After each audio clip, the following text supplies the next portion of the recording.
My guest today is Karaline Loiterton, who founded Wedding List Co., Australia's first dedicated bridal registry company. They undertake over 1,000 registries a year and deliver more than 50,000 gifts around Australia and overseas. Thanks for joining me. Thank you for having me. Tell us a little bit about how the business came about.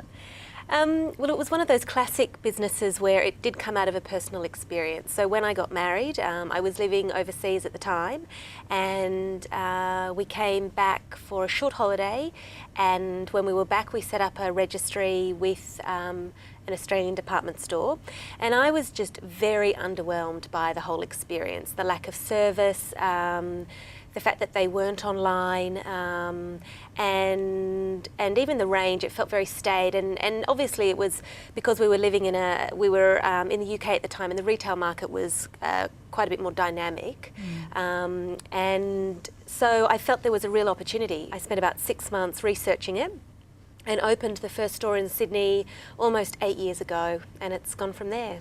And there's a couple of things about that. Firstly, when you started, not a lot of retailers were online. Not as many as I would like to see are still online. Yeah. And I want to talk to you about online. But firstly, you know, we quoted the figures of 50,000 gifts a year. What sort of systems does a business have to have in place to have that level of transaction?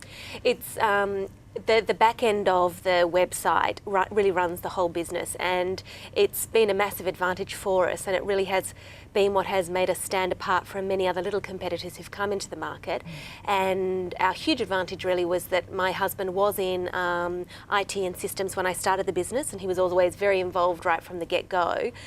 He joined full-time about 2 years in, when we did get to that level where, with the number of gifts that we were delivering and the number of weddings or registries that we were doing, we really needed quite an advanced back-end system, and he built it all with the help of external consultants, but predominantly he did spec the whole thing. And so our whole inventory system, our whole delivery system, everything is extremely automated.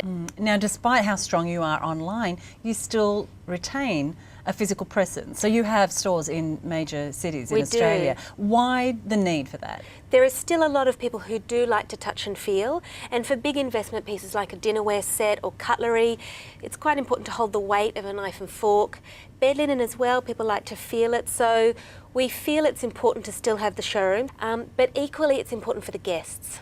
So even though 90% or even higher now % of the guests will still purchase the gift online because they can see an image, a full description, they can write a message, they can convert into any currency if they're overseas, there still are at weddings granny, grandpa, aunties, uncles, elder guests, or even more traditional younger guests who want to come and see and touch and feel the gift beforehand. So for them as well, having that physical store presence, it's a trust thing too. We're not just an online business.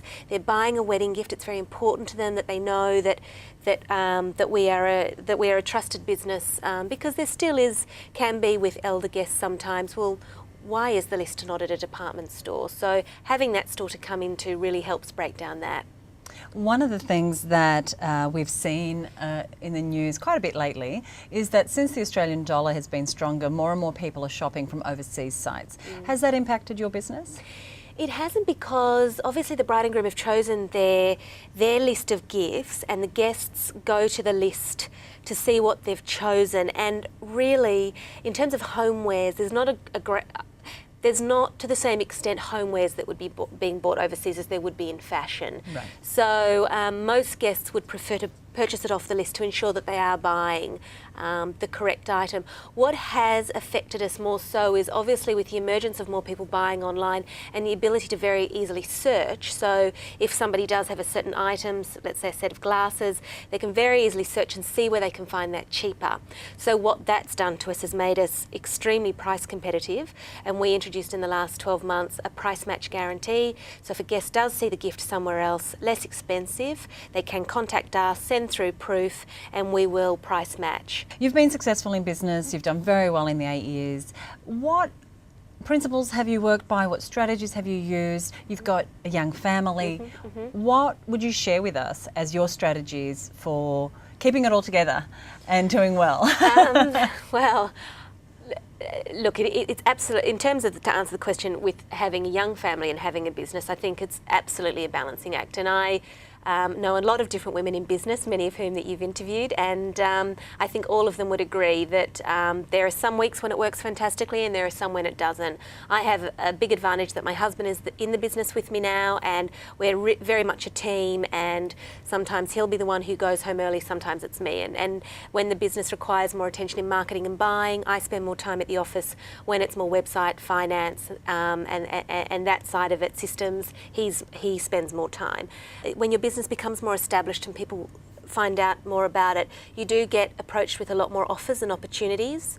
And I think it's very important that you do know what your company's strengths are and what your strengths are, and don't be diverted by too many other opportunities that are not closely connected to the business. I think it's very easy to get off track and go off in different directions, but know what your core business is, know what your core strength is, and certainly for us, people say all the time, why aren't you doing all these other things in the gift industry? Well, bridal registry in itself is still such a, it's a very large market, and we're still a very small percentage. We'd rather do that, do it really well, and be an expert in one field. So probably my last point would be the biggest lesson has been around my team, and I would say that in the 8 years it's been my biggest learning curve. It's something I am constantly working on, and just the importance of the team, the importance of getting the team right, motivating the team, and things like the Vern Harnish and the like, those sorts of principles. Just for those listening, he's the author of what's the name of the book? The Rockefeller Habits. Rockefeller Habits, That's exactly. right. And thank you. And